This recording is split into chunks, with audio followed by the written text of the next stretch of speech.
ஆண்டவர் இயேசு கிறிஸ்துவின் வல்லமையில நாமத்தினாலே உங்களை எல்லாரும் நான் வரவேற்கிறேன். இந்த எழும்பேன் புயலுக்கு மேல் இந்த செய்திகளை நீங்கள் தினந்தோறும் கேட்டுக்கொண்டிருக்கிறீர்கள். இன்றைக்கி நாம் பார்க்க போகிற வசனம் பார்த்திங்கன்னா யோவேல் 2ஆம் அதிகாரம் 13ஆம் வசனம். Render your heart and not your garment. Return to the Lord your God, for he is gracious, compassionate, slow to anger and abundant in love. He relents from sending calamities. பாருங்க, ஆண்டவர் இயேசு கிறிஸ்து நம்மை பார்த்து சொல்லும் ஒரு வார்த்தை என்ன? உன் இருதயத்தை கிழித்து நீ மறுபடியும் மனம் திரும்புற. Rend your heart, repent, return to me. ஒரு 3 காரியத்தை வரிசையாக சொல்கிறேன். ரைட்டா? பாருங்கள், இருதயத்தை கிழித்து அப்படின்னா என்ன அர்த்தம்? அப்படின்னா மேலோட்டமான ஒரு மாற்றம், வெளிப்புறமான ஒரு மாற்றம், வெளிப்படையான ஒரு ஒரு ஒரு என்ன சொல்கிறது, ஒரு வெளியே ஒரு ஒரு வேஷம் செய்யாதீங்க. ஆண்டவர் இருதயத்தை பார்க்கிறார், மாட்டிக்குவோம். ரைட்டா? ஏன்னா நம்ம கொடுக்கும்போது ரைட்டு நாங்கள் சிரிச்சுனே கொடுப்போம். சில பேர்ட்டலாம் இந்தாங்க வச்சுக்கோங்க. ஆனால் என்ன நினைப்போம், அடா இதான் இவங்களுக்கு வேறு கொடுக்க வேண்டியதாக, இது வேறு யார்கிட்ட கொடுத்து இல்லை நம்ம சாப்பிட்ருக்கலாமே. ஏன்னா அப்படி யோசித்தா அதில் கொடுத்ததில் பிரயோஜனமே இல்லை. ஆண்டவர் அதில் கணக்கில் எடுத்து வர மாட்டார். நீங்கள் மனமோர்ந்து கொடுக்கும்பொழுது தான். எதுக்காக இந்த எக்ஸாம்பிள் சொல்கிறேன் அப்படின்னா, இருதயம் கிழித்து நீங்கள் மாற வேண்டும். அப்படின்னா என்ன அர்த்தம்னா, tear open, rend your heart. அப்படின்னா இருதயத்தில் ஒரு பெரிய ஒரு டென்ட் ஆகும், ஒரு ஒரு ஒரு பாதிப்பு இருக்கணும். நீங்கள் மாறும்பொழுது, நீங்கள் மனம் திரும்பும்போது, நீங்கள் ஆண்டவரே என்று ரிப்பண்ட் பண்ணும்போது, ஆண்டவரே எங்களை மன்னிங்கள் என்று கேட்குறீங்க பார்த்தீங்களா? அப்பொழுது என்ன நடக்கணும்னா, இருதயம் கிழித்து அழ வேண்டும். சின்சியராக நம்ம உண்மையிலே ஆண்டவரை பார்த்து அழுது ஜெபிக்கிறோம் அப்படின்னா அழத்தானாக வரும். ஆண்டவரை நோக்கி, ஆண்டவரே நான் வெளிப்புறமான ஒரு வாழ்க்கையை வாழக்கூடாது, உமக்காக வைராக்கியமாய் வாழ வேண்டும். நிறைய பேர் இந்த உலகத்தில் பார்த்தோம் அப்படின்னா ஆண்டவர் என்ன பண்ணுறாருன்னா, பரிசேய சதிசேரை பார்த்து நீ வெள்ளடிக்கப்பட்ட கல்லறையாக இருக்கிறார்ன்றார். ஏன் சொல்கிறார் அப்படின்னா, அவங்களெல்லாம் பார்த்திங்கன்னா ரொம்ப ரிலீஜியஸ், ரொம்ப கிறிஸ்தவர்கள், ரொம்ப அப்படியே பக்திமான் மாதிரி இருப்பாங்க. ஆனால் செய்கிறதெல்லாம் பார்த்தீங்க அப்படின்னா தேவையில்லாத காரியமாக இருக்கும். நிறைய வாலிபர்கள்கிட்ட நான் பேசும்பொழுதெல்லாம் அவங்களுடைய கோபம் எல்லாமே இதுதான் இருக்குது.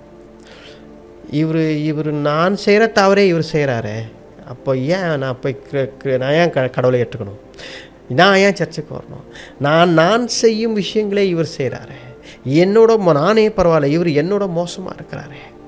நான் சொல்கிறேன் நான் பாவி, ஆனால் அவர் நல்லவர்னு சொல்லிட்டு தப்பு செய்கிறாரே. இந்த மாதிரி வாலிபர்கள் எல்லாம் இன்றைக்கி நிறைய பேர் சபைக்கு வராமல் இருப்பது, கோபமாக இருப்பது, பெற்றோர் மேல் கோபமாக இருப்பது, நண்பர்கள் மேல் கோபமாக இருக்கிறது, பெரியவங்க மேலே கோபமாக இருக்கிறது. இதெல்லாம் ஏன் அப்படின்னா, அவங்க எல்லாரும் கிளியராக பார்த்து வச்சுருக்காங்க. என்னென்னா, இவங்க இதெல்லாம் செய்கிறாங்க, நாங்கள் இதெல்லாம் செய்கிறதில்ல, நாங்கள் எவ்வளவோ பரவாயில்ல, ஆனால் நான் கடவுள் சொல்கிறதில்ல, ஆனால் இவங்கெல்லாம் கடவுள் சொல்கிறாங்க. அப்படி பாருங்கள், நாம் ஒரு எடுத்துக்காட்டாக இருக்க வேண்டும் அடுத்த தலைமுறைக்கு. ரைட்? அடுத்த தலைமுறை நான் தவறுன்னு சொல்ல மாட்டேன். ஏன்னா அவங்க நம்மளை பார்க்குறாங்க, அவங்க பார்த்து நம்மளை பார்த்து இவர் கரெக்டாக இருக்கிறார். ரைட்? ஆனால் நீங்கள் சொன்னால் நான் செய்கிறேன் அப்படின்னு சொல்கிறாங்க. ஆனால் நம்மளே எடுத்துக்காட்டாக இல்லை அப்படின்னா, நம்ம வெளிப்புறமாக மேலாக outer sugar coated Christian life வாழ்கிறோம் அப்படின்னா there is no point. Waste வாழ்க்கை. அப்படி ஒரு வாழ்க்கை நாங்கள் இன்றைக்கி வாழ்கிறோம் அப்படின்னா கர்த்தருக்கு ஒப்பு கொடுத்துருங்க. ஆண்டவரே, ரெண்ட் யுவர் ஹார்ட். அதுதான் இருதயத்தை கிழித்து மனம் திரும்ப, ரிப்பென்ட்ன்றார் ஆண்டவர். இன்றைக்கி நம்ம என்ன வாழ்க்கை வாழ்கிறோம் அப்படின்னு சொல்லி எனக்கு தெரியல, நீங்கள் எப்படிலாம் வாழ்கிறீங்கன்னு. ஆனால் கர்த்தருக்கு தெரியும். நம்ம எதெல்லாம் மறைக்கிறோம் மற்றவர்கள்கிட்ட யாருக்கும் தெரியாது, உங்களுக்கு மட்டும்தான் தெரியும். ஆண்டவருக்கு தெரியும். 2 பேருக்கு தான் தெரியும். ரைட்? ஆனால் உங்களுடைய எதிர்காலம் எப்படி இருக்க போகுது அப்படின்னா அது உங்களுக்கும் தெரியாது, ஆண்டவருக்கு மட்டும்தான் தெரியும். அப்போது இதே ட்ராக்கில் நம்ம போகிறோம், மனம் திரும்பாமல் மேலோட்டமாக ஒரு மனம் திரும்புதல் இருக்குது அப்படின்னா ஆண்டவர் அவர் விரும்ப மாட்டார். அதை இன்றைக்கி ஆண்டவர் அழைக்கிறார். என்ன சொல்கிறாருன்னா, ஆண்டவர் அவர் அவர் அவர் அவர் வந்து ரொம்ப இரக்கம் உள்ளவர். அவர் என்ன சொல்கிறார் அப்படின்னா, அழைக்கிறார். நம்ம உன் இருதயத்தை கிழித்து கொண்டு மனம் திரும்புகிறார். Rend your heart and repent. இன்னொரு காரியத்தை சொல்கிறார். என்ன சொல்கிறாருன்னா, ரிட்டர்ன் டு மீன்றார். என்னிடத்தில் மறுபடியும் வா, கம் பேக் டு மீ. ஆண்டவர் அந்த மகன் தகப்பனிடத்தில் சண்டை போட்டுக்கொண்டு நான் இஷ்டம் போல வாழ்வேன் என்று பணத்தை பிரித்து கொண்டு போய்விட்டான். பணத்தை பிரித்து கொண்டு போய் இஷ்டம் போல் வாழ்ந்து எல்லாத்தையும் செலவு பண்ணி எல்லா காசையும் இழந்து மறுபடியும் தன்னுடைய தகப்பனிடத்தில் வரும் பொழுது தகப்பன் அவனை பார்த்து, ஏண்டா காசெல்லாம் வீணாக்கிட்டியா, வேஸ்ட் பண்ணிட்டியா, வேஸ்ட் ராணி அப்படின்னு சொல்லலை. மறுபடியும் அணைத்து அவனை மறுபடியும் தன்னுடைய பிள்ளையாக ஏற்றுக்கொண்டார். அதுதான் தகப்பன். ஆனால் மறுபடியும் ரிட்டர்ன் ஆவான் என்னைக்காவது ஒரு நாள் என்று பிதாவானவர் தகப்பன் என்ன செய்கிறார், வாசலில் காத்து கொண்டு பார்த்து கொண்டிருக்கிறார். இதை தான் ஆண்டவர் பார்த்து நம்மளையும் எதிர்பார்க்குறார். நம்ம ஒவ்வொரு நாளும் ஆண்டவர் இவன் மறுபடியும் திரும்பி வருவாங்களா, இவங்க மறுபடியும் திரும்பி வருவாங்களா, ரிட்டர்ன் ஆவாங்களா அப்படின்னு பார்க்குறார். why don't we return to God? கர்த்தருக்கு மறுபடியும் திரும்பி போவோமா? கர்த்தருக்காக நம்ம வைராக்கியமாக ஒரு நாட்களில் வாழ்ந்து கொண்டு இருந்தோம். நல்ல டேஸ் அது. ஊழியம் செய்வது, ஓடுவது, ஜெபம் செய்வது, ஃபெய்த்ஃபுல்லாக இருந்தோம். ஆண்டவருக்கு ரொம்ப ரொம்ப ஃபெய்த்ஃபுல்லாக இருந்தோம். இன்றைக்கி அதெல்லாம் இல்லை. ரொம்ப டைல்யூட்டடாக அப்படியே மேலாக இருக்கும். வேலைக்கே ஆகாது. ஆண்டவர் நமக்காக ரத்தம் சிந்தி மறித்திருக்கிறார். அவர் டைல்யூட்டடாக எதுவுமே செய்யலை. திக் பிளட் நமக்காக ரத்தத்தை சிந்தினார். ரைட்டா? எதுவுமே சரி இப்படி செய்யலாம், சரி இப்படி கொஞ்சம் அப்படியெல்லாம் ஆண்டவர் செய்யலாம். பாடுகளை பட்டார், ரத்தம் சிந்தினார், சரீரம் பிக்கப்பட்டது, அந்த ஆணிகளால் கிழிக்கப்பட்டது, முற்கிரீடங்களால் ரத்தம் வழிந்தது. ரொம்ப பேத்தட்டிக், ரொம்ப ரொம்ப ஒரு கொடுமையான ஒரு விஷயம். சிலுவையில் தொங்கினார். இது எல்லாம் பார்த்திங்கன்னா நம்ம இருக்க வேண்டிய இடத்துல ஆண்டவர் இருக்கிறார். அவர் ஏற்றுக்கொண்டார், நமக்காக அவர் ஏற்றுக்கொண்டார். ரைட்டா? அப்போது நாம் மறுபடியும் ஆண்டவரிடத்துக்கு வர வேண்டும். மறுபடியும் you have to come back to God. மறுபடியும் ஆண்டவர்கிட்ட வரணும். அதுதான் ஆண்டவர் எதிர்பார்க்கிறார்.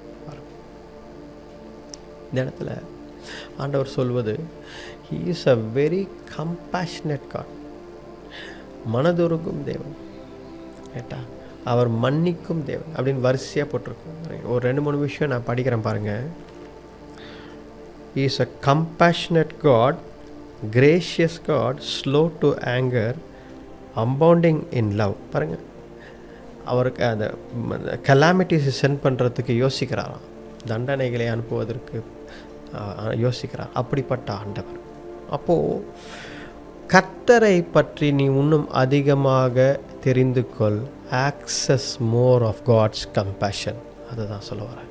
என்ன அப்படின்னா, கர்த்தருடைய மனதுருக்கத்தை அதிகமாக பெற்றுக்கொள்ளுங்கள். Access is compassion.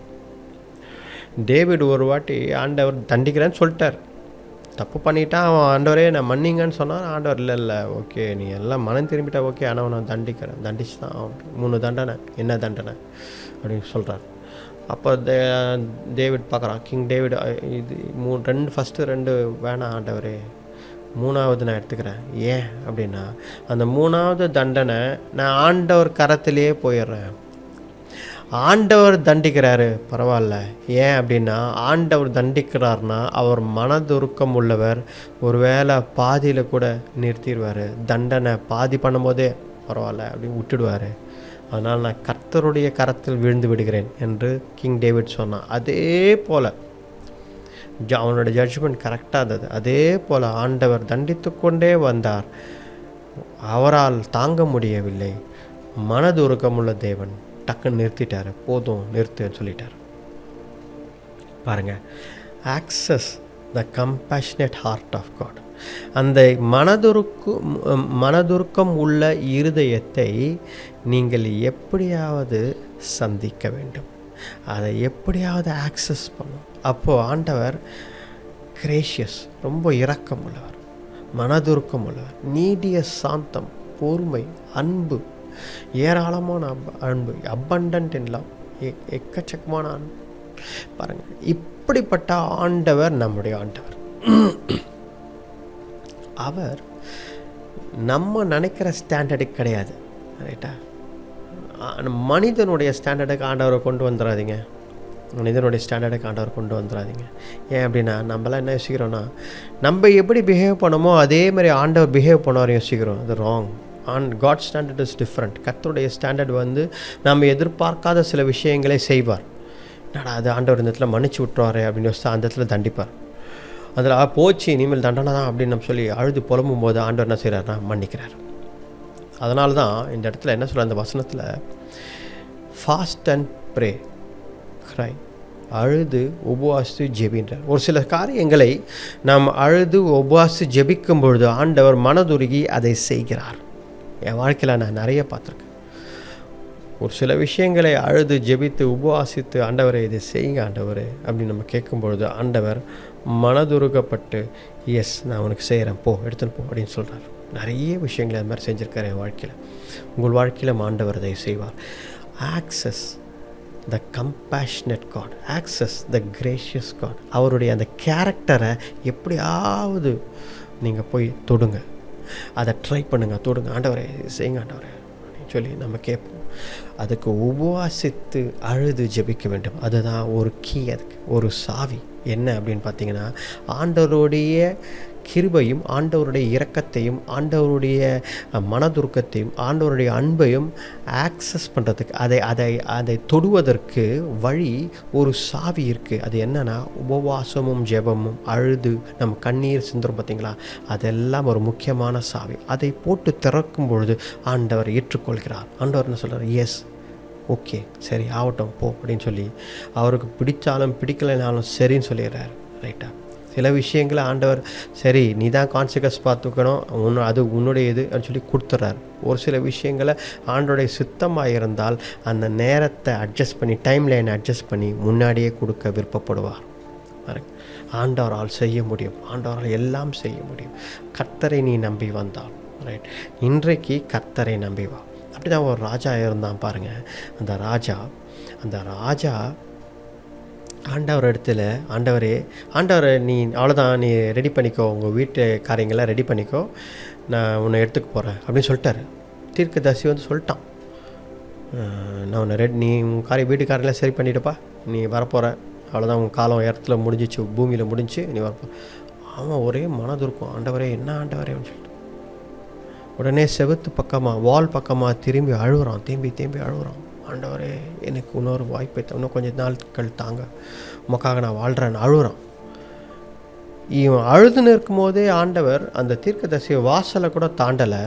ஆண்டவர் உடனே அந்த தீர்க்கதரிசியை மறுபடியும் உள்ளே போடுறார். நீ போய் அவன்கிட்ட சொல்லு, அவனுக்கு இன்னும் ஒரு 10 வருஷம் நான் கூட்டி தரேன்.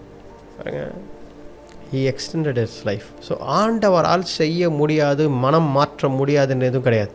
he can change. அவர் ஒன்று பிளான் பண்ணி வச்சுருந்தா கூட அவர் அந்த நேரத்திற்கு நமக்காக சில காரியங்களே மாற்றுகிறார், செய்ய முடியும். நம்ம வாழ்க்கையில் கூட ஆண்டவர் செய்வார். நாம் ஜெபிப்போம், கர்த்தரிடத்தில் கேட்போம். இன்றைக்கே ஜெபிப்போம். ஆண்டவரே இயேசுவே, இந்த நாளுக்காக நன்றி. ஆண்டவரே கர்த்தாவே தேவரீர், எங்கள் இருதயத்தை கிழித்து கொண்டு தேவரீர் மனம் திரும்பி மறுபடியும் உங்கள்கிட்ட வர எங்களுக்கு பலத்தை தாங்க ஆண்டவரே. let us come back to you Lord.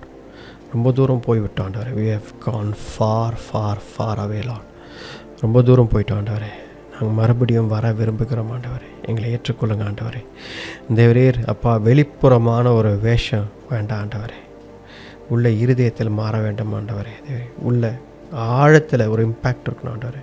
உள்ள ஆழத்தில் நாங்கள் மாறி இருக்க வேண்டும் ஆண்டவரே. உமக்காக வாழ நிற்கிற தாங்க ஆண்டவரே. தேவரீர் உம்முடைய இரக்கம், உம்முடைய தயவு அப்பா, உடைய அன்பு எங்களை காட்டுங்க ஆண்டவரே. தேவரீர் இந்த உபவாச நாட்களில் எங்கள் மேலே காட்டுங்க ஆண்டவரே. இந்த லென்த்து நாட்களில் எங்கள் மேலே காட்டுங்க ஆண்டவரே. தேவரீர் தேவனே அப்பா கத்தாவே, உங்களுடைய இரக்கத்தை எங்கள் மேலே பொழிந்தரலங்க. எங்களுக்கு அப்பா ஒரு கம்பேஷன், மனதுருக்கமான தேவன் நீர் எங்களுக்கு செய்து கொடுங்க ஆண்டவரே. வழிநடத்தி பலப்படுத்துங்க.